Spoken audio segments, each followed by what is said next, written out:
Bonsoir à tous, moi c'est John Ridago, votre agent immobilier à eXp Realty.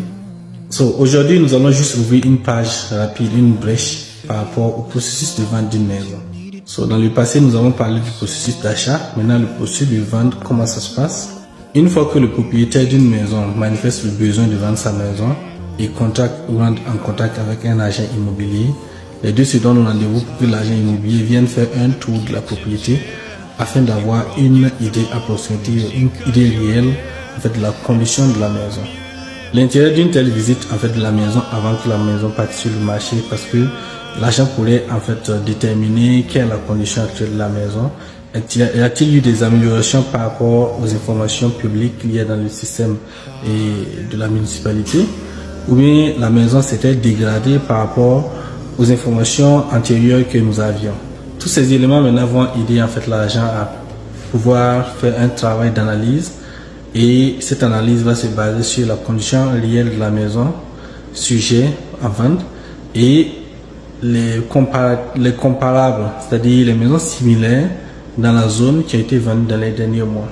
Ça permet de pouvoir faire un travail d'analyse et de synthèse afin d'arriver à une opinion sur la valeur marchande de la propriété en vente. Donc l'identification ou bien pouvoir préciser vraiment le prix de la maison, c'est vraiment un travail délicat. Mais une fois que le vendeur et l'acheteur et son agent se sont convenus sur le prix à mettre sur le marché, voilà, l'agent prépare un certain nombre de documents. Bien sûr, il y a aussi une entente sur la commission aussi qui doit être payée, voilà, et d'autres conditions par rapport à la vente de la propriété. Donc généralement, l'agent se charge des frais de photographie, les frais de vidéographie, tout ce qui est comme marketing, ça fait partie des frais engagés par l'agent pour pouvoir vendre la propriété, et il s'engage aussi à pouvoir poster la maison sur le marché, faire la publicité auprès des autres agents afin de pouvoir améliorer ou bien augmenter les chances de vendre la propriété dans les meilleurs délais. Donc une fois que la maison est sur le marché, et il y aura aussi des agents qui vont contacter l'agent du vendeur pour pouvoir programmer des visites. Et de là, s'en suivront des négociations et des tractations lorsqu'il y a des offres, ou bien il va répondre aux différentes questions des autres agents, vraiment tout en représentant le meilleur intérêt du vendeur.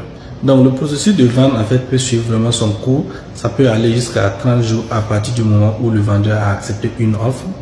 Et à un moment donné de la procédure, le vendeur va aller auprès de telle compagnie, pour le cas du Nebraska ici, pour aller signer le transfert de ses droits au nouvel acquéreur.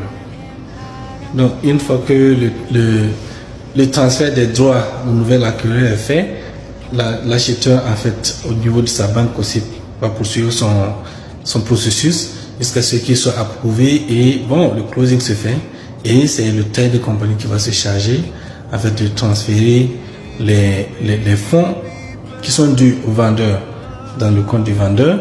Et si le vendeur devait toujours de l'argent à sa banque au moment de vendre la maison, le title company va se charger de faire la répartition des différents sous à tous les participants ou à tous les acteurs qui sont liés dans la transaction. Donc grosso modo, voilà le processus de vente d'une maison.